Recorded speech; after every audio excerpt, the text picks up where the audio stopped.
మరోసారి రీస్టాక్ అయిన special collection మీకోసం లెహంగా కలెక్షన్. సో ఎన్నిసార్లు రీస్టాక్ చేస్తున్నాం చూసారా, స్పెషల్గా చేపిస్తున్నాం ఇవి.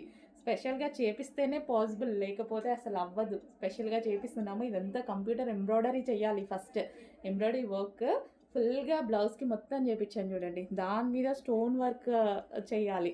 సో స్పెషల్గా చేపిస్తున్నాం, ఎందుకంటే ఇవి డిజైనర్ పీసెస్ కాబట్టి ఇంత క్వాంటిటీలో రాదు. ఇది వచ్చేసి మనకి దుపట్టా అండ్ లెహెంగా, ఫైనల్ లెహెంగా. యాక్చువల్గా వర్క్కే చాలా టైం పడుతుంది. సో ఇది వచ్చేసి మనకి లెహెంగా క్రాప్ టాప్ అన్నమాట.